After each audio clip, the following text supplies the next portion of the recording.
할렐루야. 오늘도 수요기도에 참여한 여러분 환영하며 축복합니다. 오늘도 말씀 속의 기도의 제목을 찾아 간절한 마음으로 부르짖어 기도할 때 살아계신 하나님의 놀라운 기도의 응답을 경험하는 이 시간 되기를 주님의 이름으로 축복합니다. 오늘은 열왕기하 6장 8절에서 17절까지의 말씀으로 눈을 열어 보게 하옵소서 라는 제목으로 함께 은혜를 나누고자 합니다. 자, 오늘은 안도현 시인의 시 한 편을 소개해 드리면서 말씀을 나누고자 하는데요. 제목은 스며드는 것이라는 시입니다. 꽃게가 간장 속에 반쯤 몸을 담그고 엎드려 있다. 등판에 간장이 울컥울컥 쏟아질 때 꽃게는 뱃속에 알을 껴안으려고 꿈틀거리다가 더 낮게 더 바닥 쪽으로 웅크렸으리라. 버둥거렸으리라. 버둥거리다가 어찌할 수 없어서 살 속으로 스며드는 것을 한때의 어스름을 꽃게는 천천히 받아들였으리라. 껍질이 먹먹해지기 전에 가만히 알들에게 말했으리라. 저녁이야. 불 끄고 잘 시간이야. 어떻습니까? 울컥울컥 쏟아지는 간장에 자신의 몸이 절여질 때 어미꽃게는 마지막까지 알들을 생각하는 모성애를 보이죠. 알들이 무서워할까봐 불 끄고 잘 시간이야 라고 현실을 그렇게 따뜻한 모성애로 감싸는 거죠. 참 시인들은 신기한 사람들인 것 같아요. 우리가 흔히 보는 그냥 일상적인 것들 속에서 전혀 보지 못하는 또 다른 것들을 보고 그것을 시로 표현해낼 수 있다니 말이죠. 우리는 그저 간장게장 그러면 밥도둑 맛있게 먹으면서 무엇을 고민합니까? 한 그릇 더 먹을까 말까 이거 고민하는데 시인은 그 속에서 모성애를 보는 겁니다. 참 신기하죠? 누가 간장게장을 담그면서 꽃게의 모성애까지 생각할 수 있겠습니까? 자, 오늘 성경은 똑같은 현상을 보면서 보아야 할 것을 보는 사람과 보지 못하는 두 사람의 이야기를 우리에게 전해주고 있습니다. 아람의 유명한 군대 장관 나아만이 엘리사 선지자를 통해 나병을 치유받았죠. 그 이후 한동안 아람은 이스라엘을 공격할 수 없었습니다. 그러나 세월이 좀 흘러서 다시 아람 왕이 이스라엘을 공격해 오기 시작합니다. 아람 왕은 그의 군대 지휘관들을 불러서 이스라엘의 어디에 이걸 공격할 것인가 치밀하게 작전 계획을 세웁니다. 그래서 8절에 보면 왕이 이제 신복들을 불러서 자, 아무데 진을 치자라고 의논을 합니다. 그런데 매번 이렇게 의논을 하고 공격을 하는데 공격할 때마다 이스라엘 군대가 아람의 공격의 루트를 정확히 알고 철저히 방어해서 번번이 공격에 실패하고 마는 것입니다. 그래서 10절에 보면 그런 일이 한두 번이 아니었다 그렇게 얘기합니다. 그러자 아람 왕은 야, 이건 틀림없이 내부에 첩자가 있다. 이스라엘과 내통하는 자가 있기 때문이다. 의심을 하죠. 그러자 신하 중 한 사람이 왕에게 이렇게 얘기합니다. 12절에 그 신복 중에 한 사람이 이르되 우리 주 왕이여 아니로소이다. 오직 이스라엘 선지자 엘리사가 왕이 침실에 사신 말씀을 이스라엘 왕에게 고하나이다 하는지라 그랬습니다. 엘리사라는 선지자가 왕이 전략회의에서 뿐만 아니라 침실에서 은밀하게 행하는 말까지 다 알고 방비를 하니 공격할 수가 없는 것입니다 라고 말하는 거죠. 자, 그렇다면 이스라엘 정복하려면 무엇보다 엘리사 선지자부터 제거해야 되겠죠. 그래서 아람 왕은 엘리사 선지자가 어디 있는지를 알아보라 명령한 다음에 그가 도단에 머물고 있다는 것을 알고 도단으로 많은 군대와 병거를 보내어서 도단성을 포위하게 됩니다. 14절에 왕이 이에 말과 병거와 많은 군대를 보내매 그들이 밤에 가서 그 성읍을 에워쌌더라 그랬습니다. 상황을 모른 채 다음 날 아침에 일어난 엘리사의 사환이 성벽에 올라가 보니 엄청나게 많은 아람의 군대가 도단성을 포위한 모습을 보게 됩니다. 깜짝 놀라 급히 엘리사가 달려가며 소리칩니다. 15절 하반절에 내 주여 우리가 어찌하리이까 그렇게 얘기합니다. 그러자 엘리사 선지자는 이미 모든 상황을 다 알고 있죠. 공포에 떨고 있는 사환에게 이렇게 대답합니다. 16절에 대답하되 두려워하지 말라. 우리와 함께한 자가 그들과 함께한 자보다 많으니라. 여러분, 똑같은 상황인데, 똑같은 현상인데, 즉 아람 군대가 도단성을 둘러싸고 있는 이 현상을 두 사람이 똑같이 바라보죠. 그런데 엘리사와 사환의 태도가 너무 다르죠. 왜 그럴까요? 보는 것이 다르기 때문에 그렇습니다. 마치 시인의 눈과 일반 사람의 눈이 달라서 보는 게 전혀 다른 것처럼 영의 눈을 가진 사람과 육의 눈으로만 바라보는 사람이 이렇게 다르다는 것입니다. 그래서 우리는 세상에는 두 가지 눈이 존재하는구나 하는 것을 확인하게 됩니다.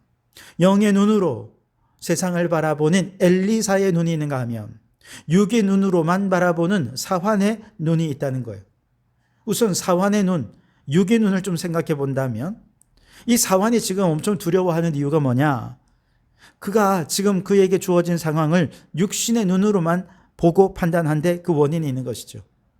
환경이 문제가 아닙니다. 고난과 역경이 다가왔다, 이게 문제가 아닙니다. 그것을 바라보는 시각이 문제인 것이죠.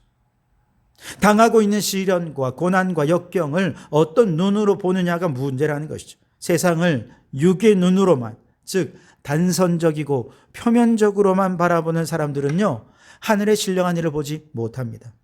오늘 본문의 사환처럼 육의 눈으로만 바라보니 그저 보이는 대로만 보는 것이지요. 적군이 포위하고 있으니 두려움에 빠질 수밖에 없습니다. 그렇다면 육의 눈으로 본다는 것은 무슨 말입니까? 물론 동공을 통해 들어오는 사물을 바라본다라고 하는 뜻이 있겠지만 이걸 좀 더 다르게 해석하면 이 세상이 만들어 놓은 가치관과 행동 양식을 따라 세상을 바라보고 판단한다는 의미가 담겨져 있을 것입니다. 세상은 어떻게 판단합니까? 세상은 사람을 외모로 판단합니다.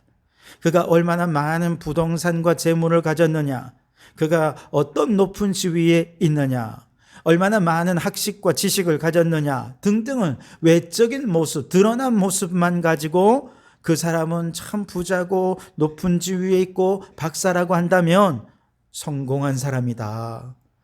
이 사회에 아주 훌륭한 사람이다. 여러분, 그렇게 바라보는 거예요. 이게 육의 눈이고 사환의 눈입니다. 그런 시각으로 상황을 바라보니 사환은 두려움에 떨 수밖에 없었습니다. 엄청난 수의 군사와 말과 병거를 가진 막강한 아람의 군대가 도단성을 포위하고 있지만 엘리사 선지자는 아무런 방비도 하고 있지 않잖아요. 이대로 가다가는 다 죽고 맙니다. 그러니 내 주여 우리가 어찌하리까 탄식할 수밖에 없었던 것이죠. 이처럼 사환의 눈으로 사물과 세상을 바라보는 사람들은 눈으로 보이는 세계 이면에서 일어나는 영적인 세계를 도무지 볼 수가 없습니다. 그래서 육의 눈으로 세상을 바라보는 사환의 눈을 가진 사람들은 모든 일에 근심, 걱정, 불만, 불평, 그리고 두려운 마음으로 살아갈 수밖에 없는 거죠. 게다가 눈앞에 보이는 문제가 너무 커서 대안을 찾지 못하기 때문에 매일같이 불안하고 초조하고 좌절하고 절망할 수밖에 없는 것입니다. 사업을 하는 사람들은요, 경제가 너무 불황이라 불안해합니다. 청년들은 취직이 어려워서 좌절하고, 직장 다니시는 분들은 언제 퇴출당할지 몰라 전전긍긍합니다. 노후 준비가 안 되어 있는데 일찌감치 은퇴한 사람들은요, 앞으로 남은 삶을 어떻게 살아야 할지 두려움에 휩싸이게 되는 것입니다. 육의 눈, 사환의 눈으로 바라보며 눈에 보이는 현실 세계만 바라보면 여긴 불안과 공포밖에 없습니다. 혹 이미 성공했고 돈 많은 부자들이라고 다르겠습니까? 여러분, 제가 감히 단언하건대 지금 이 순간 우리나라의 그 누구보다 두려움과 불안을 가장 많이 느끼는 사람 중에 하나는 아마도 삼성의 이재용 부회장일 겁니다. 먹여 살리는 사람이 수십만이잖아요. 하지만 글로벌 경제 여건은 안 따라주죠. 정치권에 바뀔 때마다 돈을 퍼다 주지만 투자도 약속하고 하는데도 권력자들은 그걸로 만족을 못하는 것입니다. 매 분기 실적에 대한 압박이 그를 엄청나게 스트레스를 받게 할 것입니다. 많이 가진 자는 많이 가졌기 때문에 불안하고 공포스럽습니다. 적게 가진 자는 적게 가져서 두렵고 불안합니다. 이것이 사환의 눈, 육의 눈인 것입니다. 반면에 엘리사의 눈, 영의 눈도 있습니다. 동일한 상황을 바라보면서도 엘리사는 전혀 다른 것들을 바라보죠. 그는 육의 눈이 보지 못하는 그 이면의 세계, 더 깊은 세계인 영적인 세계를 바라봅니다. 그래서 두려워하는 사환의 탄식을 들으며 평안한 마음으로 담대하게 말하주오. 16절에 대답하되 두려워하지 말라. 우리와 함께한 자가 그들과 함께한 자보다 많으니라 하고 그랬습니다. 위기의 상황에서 하나님이 함께 하신다는 사실을 엘리사는 믿었어요. 그 하나님이 보내신 불말과 불병거가 지금 자신에게 보여지고 있다는 것입니다. 그래서 우리는 엘리사가 영적으로 바라보는 이 눈을 다른 말로 믿음의 눈이다 그렇게 얘기합니다. 영의 눈을 가진 사람, 믿음의 눈을 가진 사람은 지금 당장 눈에 보이는 것, 증명 가능한 것, 논리적이고 이성적으로 추리 가능한 이 정도만 보는 게 아니라 그 모든 물질 너머의 것, 비록 증명할 수는 없다 하더라도 하나님의 질서와 하나님의 역사가 도도히 흐르고 있다는 것을 보게 됩니다. 이성과 논리를 초월한 영적 세계를 믿음의 눈으로 보고 있는 것이죠. 영의 눈을 가졌다. 그래서 저 무당이나 미신을 가진 사람처럼 귀신을 보고 아니면 누군가의 미래를 알아맞추는 그런 것이 아닙니다. 영적 세계에서 하나님이 언제나 우리와 함께 하시고 하나님이 천군 천사로 우리를 지켜주고 계신다는 사실을 믿으면 그 세계가 보이는 것입니다. 그렇기 때문에 우리에게 영안이 열리면 눈앞의 상황이 아무리 불리해도 눈에 보이는 단편적이고 표면적인 상황을 크게 보는 것이 아니라 이 상황의 이면에서 이 모든 상황을 조율하시고 주관하시는 전능하신 하나님, 만군의 여호와 하나님께서 나와 함께하고 계심을 우리는 훨씬 더 크게 보게 되는 것이죠. 그러니 안심하게 되는 것입니다.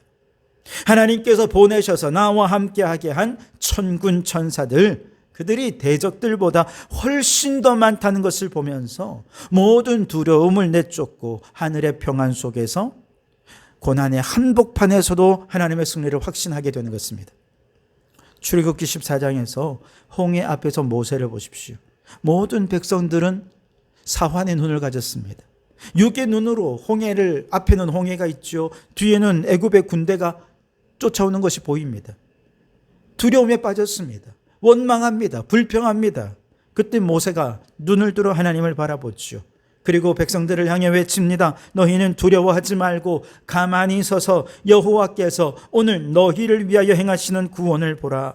너희가 오늘 본 애굽 사람을 영원히 다시 보지 아니하리라. 여호와께서 너희를 위하여 싸우시리니 너희는 가만히 있을지니라. 얼마나 담대한 고백입니까? 임마누엘의 하나님, 천군 천사가 그와 함께한 것을 믿지 않는다면 볼 수 없는 영의 세계를 그는 보고 있는 것입니다. 그리고 앞으로 40년 광야 세월은 모세가 보는 것을 이 백성들도 함께 보게 하는 훈련의 과정이었던 것이죠. 다윗은 시편 3편 6절에서 천만인이 나를 애워싸 진친다 하여도 나는 두려워하지 아니하리라 그랬습니다. 시편 27편 3절에도 군대가 나를 대적하여 진칠지라도 내 마음이 두렵지 아니하며 전쟁이 일어나 나를 치려 할지라도 나는 여전히 태연하리로다 라고 고백하고 있습니다.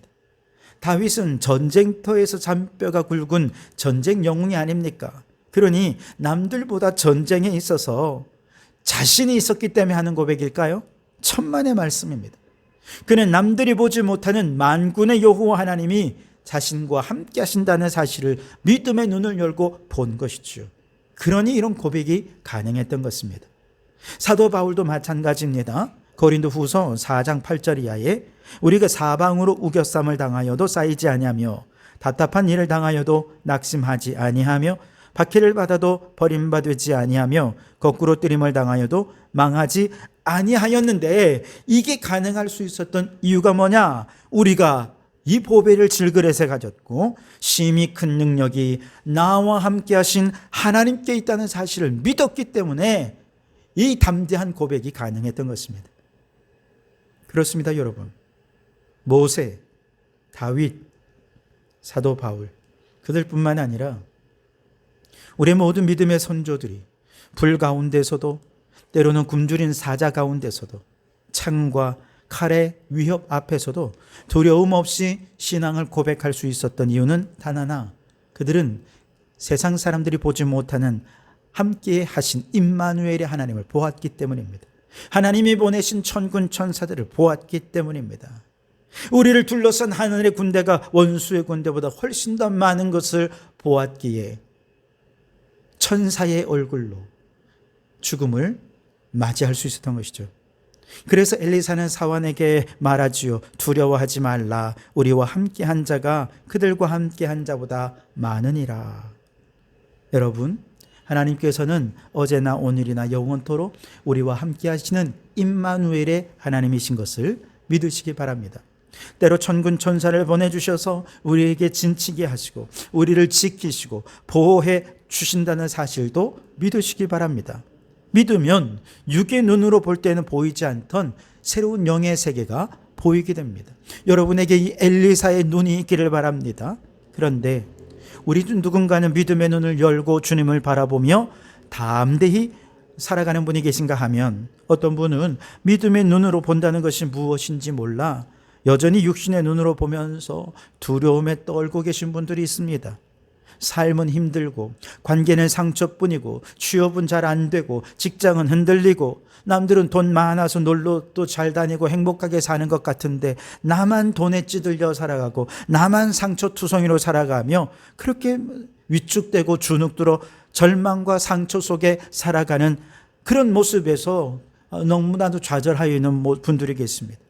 때로는 다른 사람에게 누구에게도 말할 수 없는 삶의 상처들을 간직한 채 어쩔 줄 몰라 하는 분들도 있어요. 학생들은요, 학교 폭력에 시달리며 부모님께 제대로 말도 못하는 고통 속에 살아가는 학생들도 있습니다. 어떤 여성분들은 성폭행을 당했는데 이거 누구한테 말도 제대로 못하고요. 그러면서 막 삶은 무너져가는 것입니다. 직장에서 왕따를 당해서 직장에 가는 것이 지옥같이 느껴지지만 그래도 직장은 가야지. 어쩔 수 없이 그렇게 직장에 지옥에 가는 것처럼 가는 거예요. 이혼 문제로 갈등을 빚고 법적인 절차를 밟으며 마음속에 미움과 분노와 증오로 얼룩진 마음을 가져 너무나도 마음이 무너지는 분들이 있습니다. 수많은 문제들 앞에서 주저앉아 그렇게 엉엉 울면서 오늘 이곳에 나온 분들도 있을 것입니다. 여러분, 우리는 오늘 왜 모였습니까? 문제를 바라보려고 모인 것입니까? 아닙니다. 삶의 문제는 굳이 교회 안 나와도 다 보입니다. 우리가 이곳에 모인 이유는 엘리사와 같이 영의 눈을 가지기 위해서입니다. 사환의 눈이 아니라 엘리사의 눈을 가지고 믿음의 눈을 열기 위해 나온 것입니다. 사환의 눈으로는 우리와 함께 하시는 하나님이 보내신 불말과 불병거를 바라볼 수 없기에 오늘 이곳에 영의 눈을 열기 위해 나온 것입니다. 오늘 17절에 엘리사가 사환을 위해 중보하며 기도하죠. 기도하여 이르되 여호와여 원하건대 그의 눈을 열어서 보게 하옵소서 하니 여호와께서 그 청년의 눈을 여시매 그가 보니 불말과 불경거가 산에 가득하여 엘리사를 둘렀더라 그랬습니다. 엘리사가 사환을 위해 기도해 주었어요. 그랬더니 사환에게도 영의 눈이 열렸습니다. 그래서 하나님이 보내신 불말과 불병거를 보게 된 것이죠. 여러분, 이것은 영의 눈을 뜨는 아주 중요한 원리를 말해줍니다. 어떻게 영의 눈을 뜰 수 있습니까? 기도하면 열 수 있습니다. 중보자의 기도로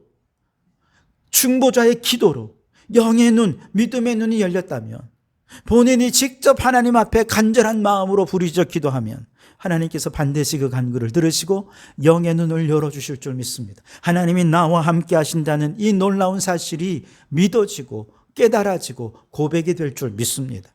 그러니 오늘 이 밤 우리가 문제를 크게 보지 말고 그 문제보다 더 크신 하나님이 나와 함께 하신다는 사실을 믿음의 눈을 열어 보는 여러분 되시기를 주님의 이름으로 축원합니다. 우리 곁에 있는 다른 성도들을 위해서도 중보하며 기도해 주시기 바랍니다. 수많은 문제가 있지만 믿음이 없어 염려하고 좌절하고 불안해하고 낙심하는 분, 주여 저에게도 믿음의 눈이 열려지게 하옵소서, 영의 눈을 보게 하옵소서. 오늘 이 밤 그렇게 간절히 중보하며 기도해서 모든 성도들이 믿음의 눈이 열려지고 영의 눈이 열려져서 살아계신 하나님을 만나고 담대한 믿음으로 변화되는 역사가 있기를 주님의 이름으로 축복합니다. 그런데 이 기도는요, 항상 말씀을 붙잡고 기도해야 돼요. 왜 이 시간 우리가 기도하기 전에 이 말씀을 나누는 것입니까? 그냥 내 문제를 한탄하듯이 하소연하려면 굳이 말씀이 필요 없습니다.